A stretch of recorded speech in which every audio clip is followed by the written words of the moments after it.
Hi everyone, Dr. G here, and our topic today is intermittent fasting. The other term for it would be, I guess, is when we eat is as important as what we eat. Because as we all know, anybody who's had a few pounds to lose, including myself, weight loss is a funny thing.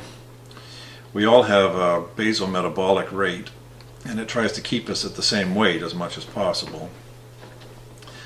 Science tells us, however, that to lose weight, you must either eat less, in other words, restrict calories to less than your basal metabolic rate, or expend more energy over top of your basal metabolic rate. So you either have to cut down or exercise more. So caloric restriction has even been linked to longer life, but the problem is caloric restriction doesn't really work in the real world for an extended period of time. Humans are humans, and depriving yourself of calories is simply unsustainable, in my opinion. So, first of all, you would have to be aware of how many calories you take in. You'd have to count your calories, something that I've never asked myself or my patients to do. And you have to have the knowledge of how many calories you expend in your daily activities. And I don't know about you, but this sounds like an awful lot of work. So, studies have shown that the more rigid your diet plan is, the higher your BMI, or body mass index, tends to be. Not to mention, if you're like me, how depressed it makes you feel. We all know that fat, especially visceral fat around the gut or midsections, has the potential to create health problems. So there must be a way to lose weight in an easier way. And I've been looking for that also. So it's well known that our bodies have circadian rhythms and biological clocks, and they're involved in regulating our hormones, detoxification, and fat burning. So it stands to reason that these biological clocks, or if we could modify that somehow, or use them somehow, we could actually facilitate weight loss. So these biological clocks are synchronized to our light and dark, daytime, nighttime cycle. Another way to say that is that our circadian rhythms, our 24-hour rhythms, influence our hormones and our detoxification and fat burning. So if we pay attention to how our bodies are synchronized to light, this might give us a clue as to how we could use these circadian rhythms to help us lose weight. So during the daylight hours, light enters the eye and it influences things in the body. It influences energy production for our thinking, our movement, and so on. At night, we tend to go into the detoxification or clearing mode. In a sense, we really shouldn't be eating after the sun goes down. After 8 p.m., the body wants to eliminate toxins or help us clear out toxins rather than process more food. It's possible that our obesity epidemic, and we are in an epidemic, is in part related to the fact that we have artificial light now and we tend to eat for too long beyond sundown. So there are some scientific literature that I'd like to share with you. For example, Dr. Panda from the Salk Institute in La Jolla, California, he says that where there are more lights, there's more diabetes. His hypothesis is that the more you extend your day using artificial light, especially over the last 50 years, we've extended our feeding times, which is contributing to the obesity and diabetes epidemic. And since we don't tend to use human volunteers initially, Dr. Panda used mice. He divided them into two groups. The first group could eat anything they wanted during 24 hours. The second group could eat as much as they wanted, but only within an 8-hour time frame. The study length was about 100 days. The first group that could eat anything they wanted for a full 24 hours gained weight. The mice who were allowed to eat whatever they wanted, but only during the 8 hours, they lost weight. The scientists who are working on this project were so keenly interested in this that they wanted to try it out on themselves. So, as all researchers can be a little bit nuts at times, although this turned out very well, they decided to try it for themselves. So they restricted their hours of eating, 8 hours, eating for 8 hours, and fasting for 16. And the results were the same for them as for the mice. This intermittent fasting facilitated their weight loss. So this means that the reverse is apparently true. The longer we stretch out our eating cycle, the fatter we get. Hence Dr. Panda saying about the diabetes connection. So there was also a study by the American Journal of Clinical Nutrition in 2007, compared two groups. The first ate all their calories in 3 meals spread out over the day. The second group practiced intermittent fasting, eating exactly the same amount of calories but in a restricted 8-hour time frame.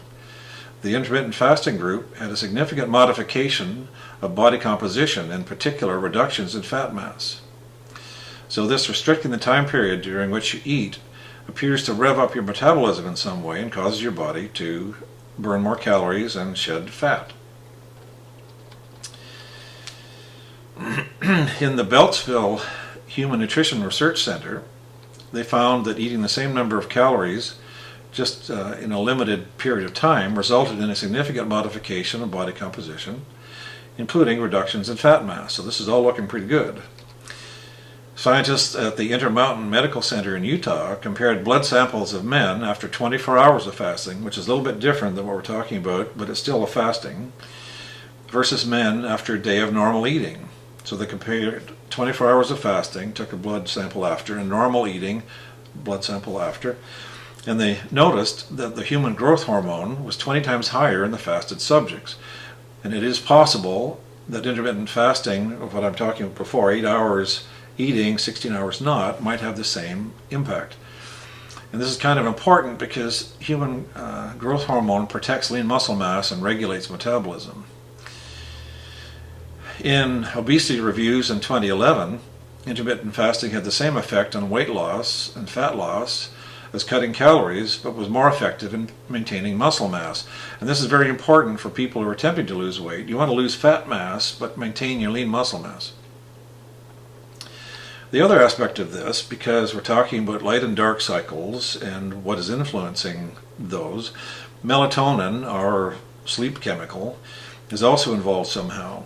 So when we use these artificial light sources, including our cell phones and laptops at night, we have a hormonal backlash. Melatonin gets suppressed. So when melatonin is suppressed, your appetite is stimulated as more ghrelin is made and leptin output is lowered, so you don't feel full. In other words, you could put it this way: if there's no melatonin, that means you're into more munchies. No melatonin, more munchies. A 2007 Canadian study found that people who slept only 5 to 6 hours a night, for example, increased their likelihood of being overweight by 69% as compared to the 7 to 8 hour per night sleepers. And intermittent fasting gives us the body a break from using glucose as the major substrate for fuel in the glycolysis cycle. In other words, the brain can use glucose or ketones for fuel. So if we restrict carbohydrates, it allows the body to switch to fat burning, or in this case ketone burning, than glucose burning. It's my impression that intermittent fasting is really intermittent ketosis. Those of us who are carrying more weight around our middle than optimal need to enter this ketotic state in order to shift stored fat, especially visceral fat, because we all know, because once the fat gets there, it's really hard to get off. So it makes sense to me that combining the ketogenic diet, or perhaps the paleo diet, with intermittent fasting makes the most sense here. Personally, I've lost about 15 pounds by following the 8-hour intermittent fasting protocol, combined with the ketogenic or paleo diet of outside the 8-hour window. In other words, I personally chose 9 to 5 as my 8-hour window, but if I'm hungry between 7 and 9, I tend to eat either paleo or keto, and if it's dinner time, then I would prefer to eat paleo or keto dinners. In summary then, to enhance your fat loss and maintain your lean muscle mass, and please do this after getting clearance from your healthcare practitioner, there are a number of things to remember. Practice intermittent fasting by limiting your food intake to 8 hours, your choice of what 8 hours that is.